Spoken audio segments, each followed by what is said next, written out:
So acrylic has this amazing versatile nature where you can use it like watercolour, or you can use it like oil, a bit more thick, and blend it, which we'll go through later.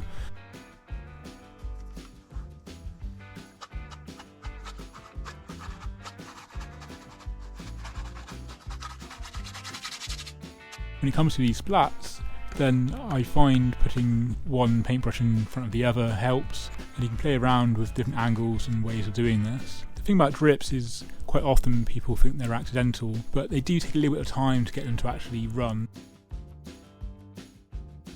Drips don't have to be controlled.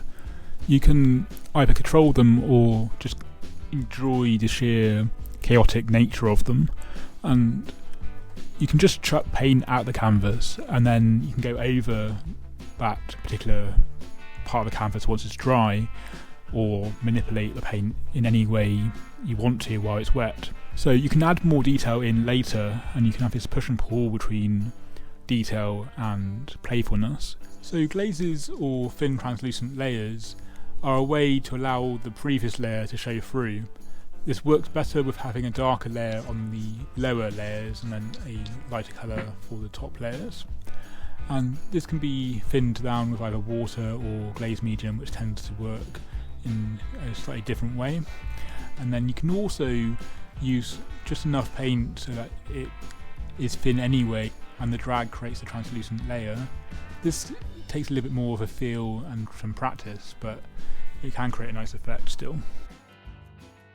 Combing or scraping is where, again, you have a dry layer beneath and then a thicker layer on top, but I find it works better with being the same kind of thickness and not going too textured. And then you can use the back of your paintbrush to scrape away the top layer, revealing the other colour beneath. And again, this can be more complicated or simple depending on what you're trying to achieve.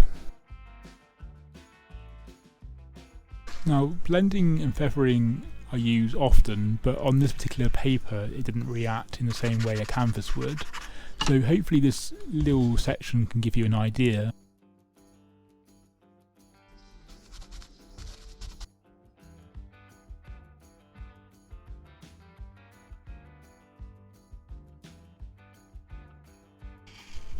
Now, impasto is thickly layered paint, often with textured elements, and I often will use a paintbrush rather than a flat knife and just kind of swirl it up around the paintbrush, and then I can use the bit where it's dripping to be a bit more precise with where that lays down.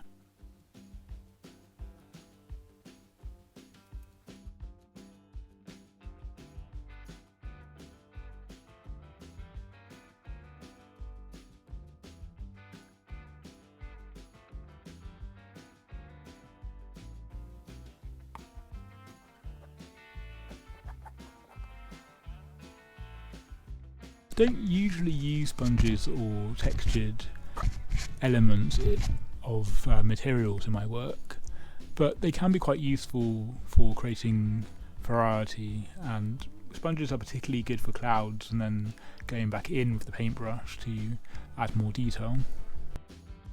So for masking fluid, I tend to wait till the paint is fully dry before removing it, whereas for masking tape it's best to wait until the paint is nearly dry, and then it's a bit easier to remove and you don't get those little splatters on the edges when the paint is too wet.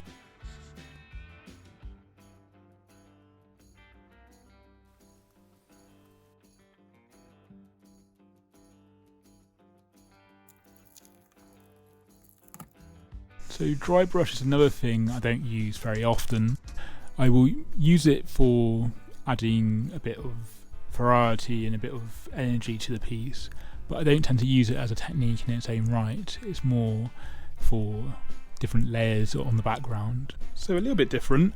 Rather than add to this painting, I'm showing you one of my older paintings which has used dry brush to create the effect and texture around the visor. So I've used it more just to bring the viewer's eye around and to add some interest to it, to add a bit of grit to this painting. and I'm really pleased with it overall. Couldn't get this brushing quite right, but it's one of my favourites.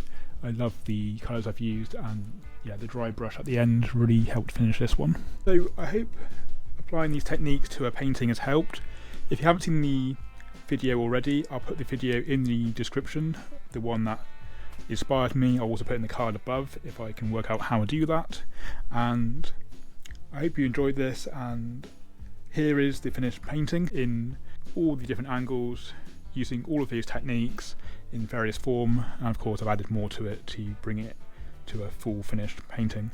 But I hope you can spot all the techniques within this painting, and I look forward to seeing you in the next one. Of course, if you haven't liked this video or subscribed already, do that below. Love to have you as part of this community, and I shall see you very soon.